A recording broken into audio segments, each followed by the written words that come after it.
eu decidi agora que eu vou destruir aquela cidade. Abraão então fala para Deus assim: ó Senhor, como é que o Senhor pode destruir uma cidade? E se lá tiver justo, o Senhor vai destruir então o justo com o ímpio? Deus disse: não, Abraão, eu jamais faria isso. Se tiver lá um justo, eu não vou destruir a cidade por causa do justo. Abraão fala para o Senhor: mas se tivesse então 50 justos, Deus fala: por amor a esses 50, eu não destruirei. Abraão vai descendo, os irmãos já conhecem a história. E Abraão chega à conclusão que Deus sabia que lá naquela cidade não tinha ninguém mais vivendo na justiça. Ninguém mais vivia lá na justiça. E é interessante, irmão, aprender uma lição muito importante. Assim como Deus anunciou a Abraão o juízo que viria sobre a cidade de Sodoma e Gomorra, Deus anuncia a mim e a você o juízo que virá sobre esse mundo.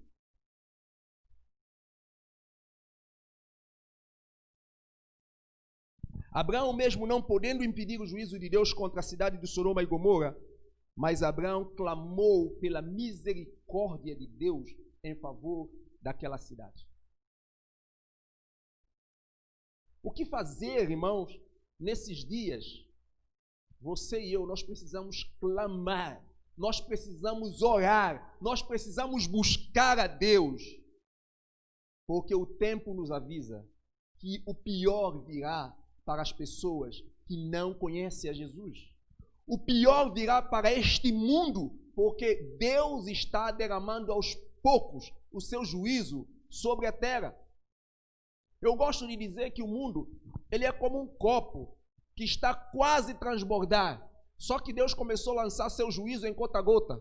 Ele foi lançando, o copo já está cheio. Está faltando a última gota para cair, para transbordar. Deus está, desde o dia em que Adão e Eva foram expulsos do jardim, até hoje, Deus está lançando, manifestando a sua ira, o seu juízo, em conta-gota sobre a terra, dando ao homem a oportunidade para se arrepender. Eu e você achamos graça, fomos salvos. Abraão também achou graça. Agora, irmão, eu não sei quando a última gota deste juízo vai cair sobre aquele copo chamado mundo para transbordar, que Deus vai dizer: chega, assim como ele disse chega para a cidade de Sodoma e Gomorra. Quando os servos de Deus, os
anjo chega lá, pergunta Ló, você tem algum parente aqui nessa cidade?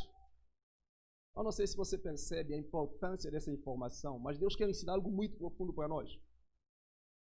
Aí Ló vai lá e chama seu genro. Esses homens, eles vieram com Ló? Nem pensar. Nós temos muito crente Ló hoje. Crentes que infelizmente vê seus filhos se envolvendo com pessoas descrentes e aceita de maneira normal. Veja como nós perdemos sensibilidade. Veja como nós perdemos a vida de piedade. Veja como o mundo, sabe, ele já não causa mais sofrimento na gente. Porque nós abraçamos o mundo como Ló abraçou Sodoma e Gomorra. Ló estava entregando filha dele para pessoas perversos. Pessoas que nem respeitavam e ouviam ele. Ló tinha servos que Ló levou para Sodoma e Gomorra, Ló perdeu. Quando o anjo vai para tirar Ló de Sodoma e Gomorra, Ló foi com muitos servos. Mas quando Ló sai de Sodoma e Gomorra, Ló nem tinha mais a esposa dele. Os servos de Ló, pelo menos, deviam seguir Ló. Pelo menos os servos de Ló, aqueles que serviam Ló lá junto com Abraão, era muita gente que foi com Ló para Sodoma e Gomorra. Todos eles foram vendidos para o mundo. Existe muito crente assim em nossos dias, crente Ló. Crente que se comprometeu tanto com o mundo que perdeu identidade. E que ele precisa agora de outro crente para orar para ele. Abraão não estava a orar para Sodoma e Gomorra, Abraão estava a orar para Ló. Abraão estava clamando para Ló, para que Deus tenha misericórdia de Ló. Irmãos, nós precisamos orar para que Deus tenha misericórdia de muitos homens e mulheres que estão na igreja cristã hoje. Pessoas que não têm nenhuma identidade mais com Deus. Pessoas que perderam totalmente identidade cristã. Pessoas que não sabem o que é temor de Deus. Pessoas que não sabem o que é a Bíblia. Pessoas que são analfabetas, ignorantes, perdidos, pior ainda do que as pessoas do mundo. Tem muita gente sofrendo por causa das escolhas dos nossos filhos. Tem muita gente sofrendo, porque o pai também tem permitido. Irmãos, é assim que está a igreja hoje. Abraão, em meio ao caos, ele lembrou de interceder pelo justo. Seja um crente, Abraão. Ora, para que nesse momento de pandemia, Deus salve os nossos irmãos que perderam a identidade, que perderam o foco, que pensaram que esse mundo é tudo, que abandonaram Deus, que abandonaram o primeiro amor, que deixaram de servir a Deus. Muitos até usam esse lugar aqui, mas não têm mais vida com Deus. Estão vazios, estão mortos. Por isso o cristianismo está conforme está. O que fazer em meio à pandemia, irmãos? O que fazer em meio ao caos? Nós precisamos ser como Abraão. Nós precisamos clamar para que Deus ainda salve aqueles que estão no nosso meio e que estão arruinando mais a igreja e que estão contaminando mais o mundo.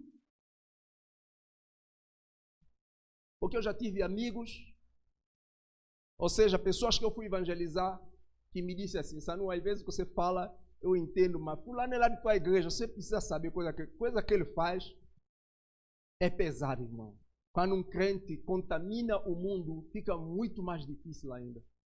Tem muita gente que tornou amigo do evangelho, mas não tem nenhum compromisso com Deus. O que fazer em meio à pandemia, irmão? Você precisa, agora nesse momento, ser como Abraão. Orar para que Deus salve aquele irmão, aquela irmã que tornou crente Ló. Nós vivemos em dias em que crente não tem mais identidade. Descrente e crente casa e recebe bênção de um pastor. Gente, que igreja é isso? Como é que um pastor tem coragem de realizar um casamento dentro de um altar onde Deus disse não há comunhão entre luz e trevas? E igreja cristã chamada evangélico não faz casamento homossexual, mas faz casamento de crente e descrente. Irmãos, é igualzinho. Para Deus, pecado é pecado. Gente, mas isso é triste. E nós ficamos louvando a Deus, gente. É muito triste, irmãos. O que fazer em meio à pandemia? Nós precisamos ser crente como Abraão. Precisamos orar para que Deus purifique e santifique o justo, para que o justo saia e abandone esse caminho. Porque não há comunhão entre luz e trevas. Se nós não aceitamos casamento gay, também não pode aceitar casamento de crente com descrente, porque aos olhos de Deus é pecado. É pecado. Então, o que fazer em meio à pandemia? Uma outra coisa que nós precisamos aprender diante da pandemia é: o cristão deve regozijar-se e não resmungar, sabendo que tudo está sob o controle do nosso Pai. Em Mateus capítulo 5, Evangelho de Mateus capítulo 5, ele diz o seguinte, versículo 17.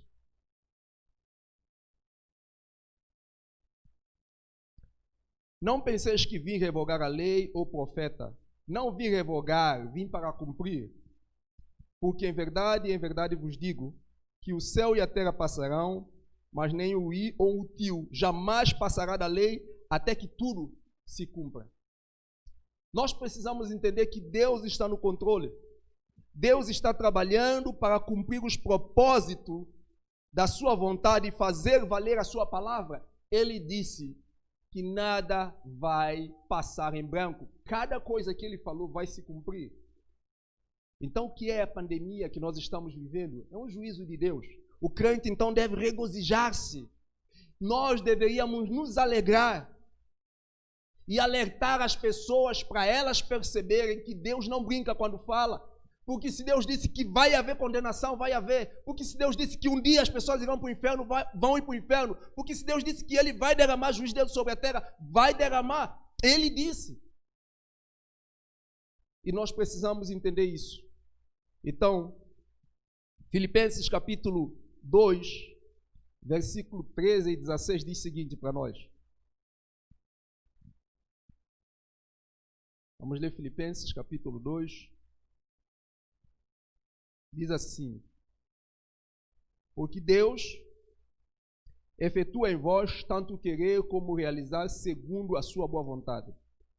Fazei tudo sem murmuração nem contendas, para que torneis irrepreensível e sincero Filho de Deus em meio a uma geração que incorrupta, pervertida, mas resplandeceis como luzeiro no mundo, perseverando na palavra da vida, para que no dia de Cristo eu me glorie de não ter corrido em vão, nem me esforcei inutilmente. O que fazer? Nós precisamos motivar uns aos outros, para que quando o Senhor Jesus vier, no dia de Cristo, lá no dia do tribunal de Cristo, é isso que ele está dizendo nesse texto, a nossa vida aqui na terra, os nossos dias de peregrinação aqui na terra, não seja visto de forma inútil. Irmão, é sério. Não adianta você aceitar Jesus e viver 20 anos e chegar lá no tribunal de Cristo e Deus falar para você: mau, péssimo, miserável servo, miserável crente. É isso que Paulo está dizendo. Nós temos que lutar. E ele fala assim: fazei tudo sem murmuração nem contenda, para que nos tornemos irrepreensíveis e sinceros filhos de Deus. Deus não quer o imitador, Deus quer o filho sincero. Inculpáveis em meio de uma geração pervertida e corrupta. Vivemos em dias em que nós não queremos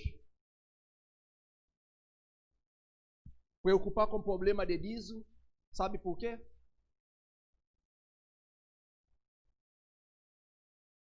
Para dizer: ah, não, o que eu tenho a ver com isso? Eu não vou meter nisso não, porque eu sei o que é que vai dar. Então eu prefiro deixar Elísio lá. Irmão, você viu, o sacerdote Eli, ele não pecou, mas o pecado de sacerdote Eli, sabe foi o quê? Foi aceitar os filhos dele viverem como viveu. Foi isso que Deus reprovou o sacerdote Eli. Deus não quer que nós sejamos Eli. Deus não nos salvou para sermos sacerdotes como Eli em nossa geração. Ele diz que devemos ser filhos sinceros e verdadeiros no meio de uma geração corrupta. Então, irmãos, Deus está trabalhando para que o seu propósito cumpra. E uma outra coisa que nós precisamos, então, fazer diante de sofrimento é rejeitar qualquer sentimento de ressentimento e receber os efeitos positivos da palavra de Deus. Uma coisa que nós precisamos fazer diante do sofrimento é rejeitar qualquer, não admitir mesmo, nenhum tipo de sentimento, de ressentimento, de mágoa, de acusação em nosso coração contra nosso irmão. Não, nós não podemos aceitar isso. Mas, pelo contrário, nós devemos procurar entender os efeitos positivos de tudo que nós estamos vivendo. 1 de Pedro, capítulo 2, ele vai dizer para nós o seguinte. 1 de Pedro, capítulo 2, diz o seguinte para nós. Capítulo 2, versículo 11. Ele diz assim: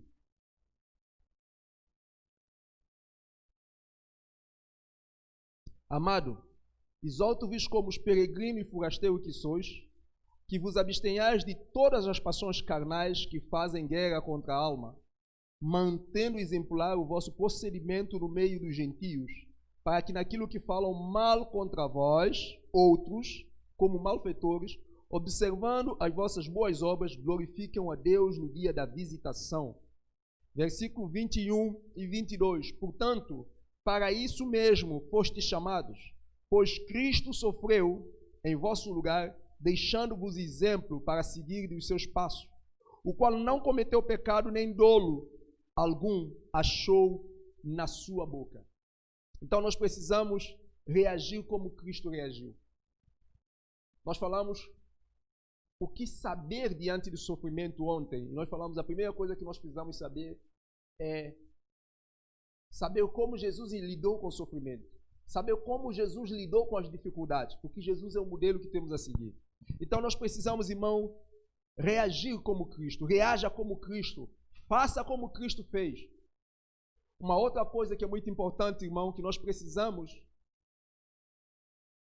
é pedir a Deus para que Ele sonde o seu coração, para que Ele sonde o nosso coração, para ver aquilo que nós precisamos mudar e acertar nesses dias.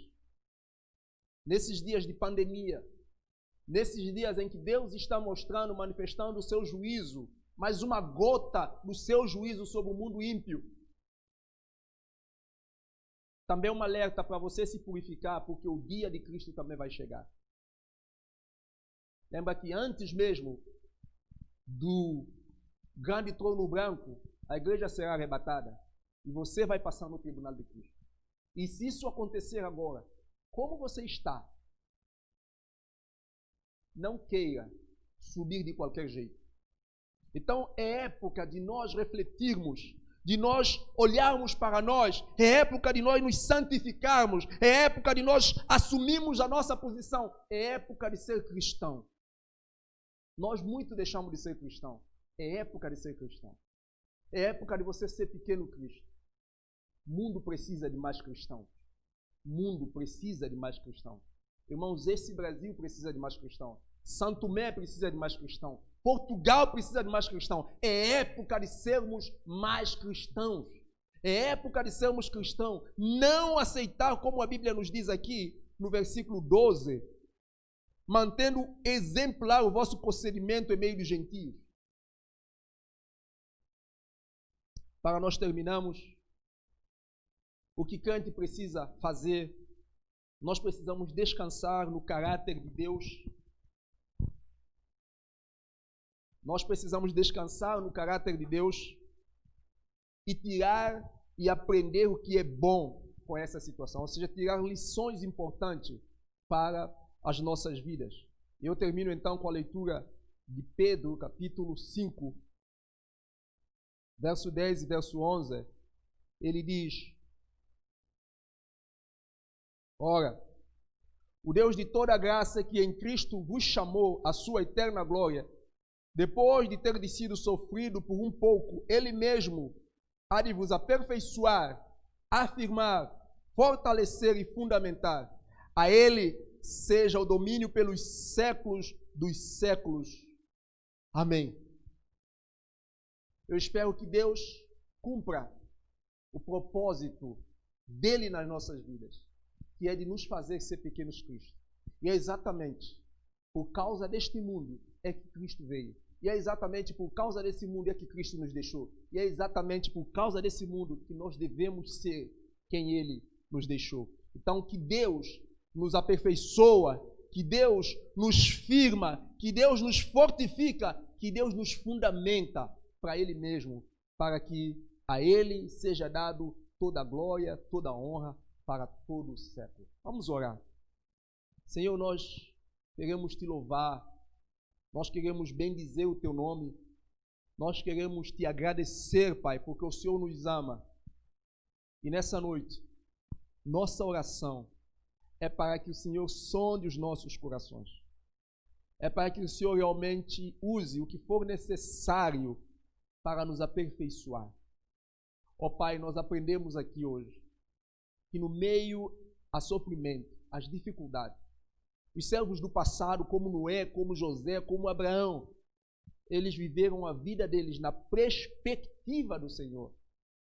E nós entendemos pela sua palavra que na sua perspectiva a nossa vida é diferente. E a nossa vida importa para o Senhor. Ajuda-nos a viver como Noé, Senhor. Ajuda-nos a ser como José. Ajuda-nos a ser como Abraão. Mais do que tudo, ajuda-nos a ser como o nosso amado, bondoso e Salvador Jesus Cristo. Nós oramos neste nome do nosso Senhor e Salvador Jesus Cristo. Amém. Amém.